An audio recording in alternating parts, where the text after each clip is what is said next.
नमस्कार जय जगन्नाथ केमती अच्छे समस्ते आशा करूँ समस्ते भलरे थे आम भी समस्ते बहुत भलरे अच्छे। तो आज हूँ 12 रविवार पौष मासर शेष रविवार आज। तो आज आम घर आमिष ना संपूर्ण भाव में बिना प्याज रसुण आज। तो आज चलतु गोटे बहुत बढ़िया रेसिपी मामा बहुत सिंपल रेसिपीटे सेयार करने चाहिए से निज आड़ कहला। ये हूँ आमर छोट बेलू आम यहाँ को बहुत पसंद करूँ। ये हूँ छोट आलू यहाँ समस्त आड़े मिलूँ कि ना कहीपरि गाँ आड़े सरी गाँ आड़े मिलूँ कि ना मुझे कहीपरि कि आमर ये मिले सब बेले आ बेसी शीत दिन में अधिकतर मिले। तो देखो या संपूर्ण भाव में पतला पतला कटा हो सारी आउ मामा ये सब प्रिपरेसन करुँच भाजब कौन कौन कौन सब दरकार हम सामान तो देखो या पूरा भल भाव ये सब मटी अधिक थाए ना से पूरा भल भाव में छोट छोट काटी सारा भल भाव 2 ରୁ 3 थर धोईदेवा पड़े।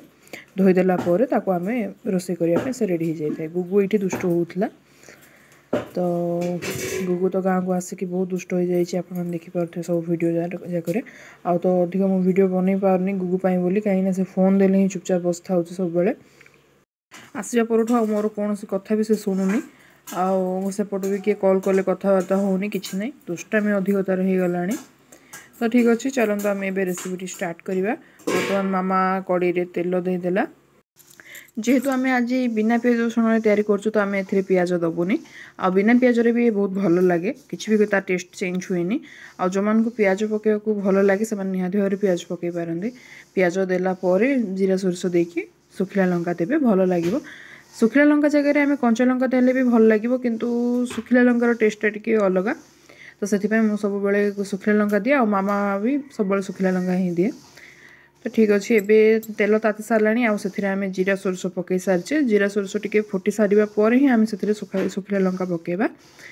तो एबे आम मान ए समय तो आलू टी बेसी मिले किंतु आमर सब बेले ये मिलूँ मुझे भी आसे आलू थाए आम घरे। तो देखो मामा ए सुखिला लंका दी नहीं से सुखिला लंका टी भाजी हो सारापर आम से आलू दबा। तो देखो ए तेल भी पूरा बहुत बढ़िया भाव में तातिकी रही आलू को आम 2 ରୁ 3 थर भल जेहेतु धोई नहीं तो से माटी आ बिल्कुल भी नथिबो।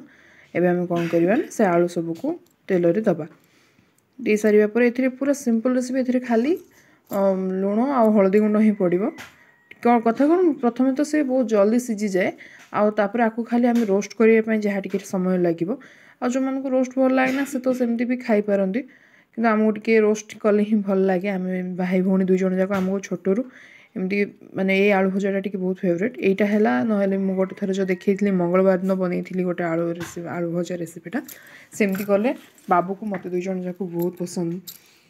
तो ये गुगु आसिक मामा पाखे ठिया होता चेयर पकईकी।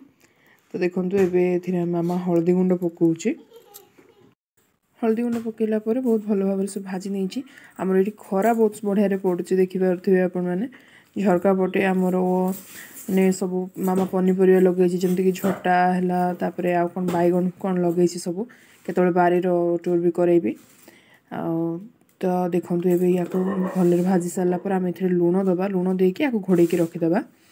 मामार बारी सब बड़े किसी ना कि परिया बाहर थो कि ना कि फूल लगी आए माने तार देह टी बेस भल रोनी बोली से अधिक किसी लगे पारुनी किंतु तथापि बहुत किसी अच्छी बारी में मुझे निहाती देखी आपको तो देखो आम ए लुण पकई सारीचे 2 ରୁ 3 सेकेंड तक भल भाजी सारा लुण दे सारापर आउे देखो आपको गोटे प्लेट साहाଯ୍य मुझे कभर कर नहीं ये भाजी से सीझी गला एवं खाली आपको आम कौन करार अच्छे ना आपको अल्प किसी रोस्ट करवा ये आलूटा टी रोस्ट करके खाइले बेस भल लगे से चोपा सहित कटाई।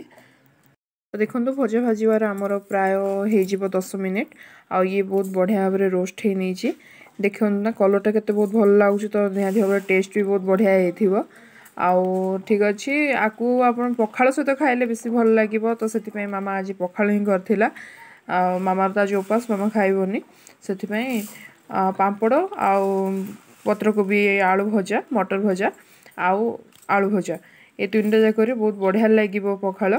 तो ठीक अच्छे आज जदि आपको रेसिपीटी बहुत भल लगी निहाती भाव में वीडियोटी को लाइक करेंगे कमेंट करके जनइबे केमती लगिला ट्राए करेंगे निहाती भाव में रेसिपीटी को ये बहुत सिंपली हो जाए। तो ठीक अच्छे सब्सक्राइब करदे मो चैनल को। Thanks for watching.